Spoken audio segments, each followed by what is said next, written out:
ಪಾಂಡೇಶ್ವರದ ಅಗ್ನಿಶಾಮಕ ದಳದ ಚಾಲಕರಾದಂತಹ ಎಂ ಕಾರ್ತಿಕ್ ರವರು ತಮ್ಮ ವಿಶೇಷ ಸೇವೆಯ ಸಲುವಾಗಿ ಮಾನ್ಯ ಮುಖ್ಯಮಂತ್ರಿಗಳಿಂದ ಚಿನ್ನದ ಪದಕವನ್ನು ಪಡೆದಿರುತ್ತಾರೆ.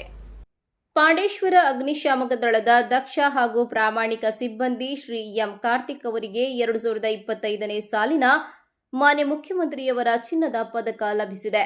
ಮಂಗಳೂರು ಕುಂಪಲ ನಿವಾಸಿಯಾಗಿರುವ ಇವರು ಕರ್ನಾಟಕ ರಾಜ್ಯ ಅಗ್ನಿಶಾಮಕ ಮತ್ತು ತುರ್ತು ಸೇವೆಗಳ ಹುದ್ದೆಗೆ 2008ರಲ್ಲಿ ಸೇರ್ಪಡೆಗೊಂಡು ಬುನಾದಿ ತರಬೇತಿಯನ್ನ ಬೆಂಗಳೂರಿನ ಆರ್ಎ ಮುನ್ಕೂರು ತರಬೇತಿ ಕೇಂದ್ರದಲ್ಲಿ ತರಬೇತಿಯನ್ನ ಪಡೆದು ಮಡಿಕೇರಿ, ಗೋಣಿಕೊಪ್ಪ, ಉಡುಪಿ, ಬೆಳ್ತಂಗಡಿ, ಪ್ರಸ್ತುತ ಪಾಂಡೇಶ್ವರ ಅಗ್ನಿಶಾಮಕ ಠಾಣೆಯಲ್ಲಿ ಕರ್ತವ್ಯವನ್ನ ನಿರ್ವಹಿಸುತ್ತಿದ್ದು, ಇವರ 18 ವರ್ಷಗಳ ಸುದೀರ್ಘ ಸೇವೆಯನ್ನು ಗುರುತಿಸಿ ಅನೇಕ ನಗದು ಬಹುಮಾನಗಳು ಲಭಿಸಿದೆ. ಇವರ ದಕ್ಷ ಮತ್ತು ಪ್ರಾಮಾಣಿಕ ಸೇವೆಯನ್ನು ಗುರುತಿಸಿ ಕರ್ನಾಟಕ ರಾಜ್ಯ ಅಗ್ನಿಶಾಮಕ ಮತ್ತು ತುರ್ತು ಸೇವೆಗಳ ಇಲಾಖೆಯು 2025ನೇ ಸಾಲಿನ ಮಾನ್ಯ ಮುಖ್ಯಮಂತ್ರಿಯವರ ಚಿನ್ನದ ಪದಕ ಲಭಿಸಿದೆ.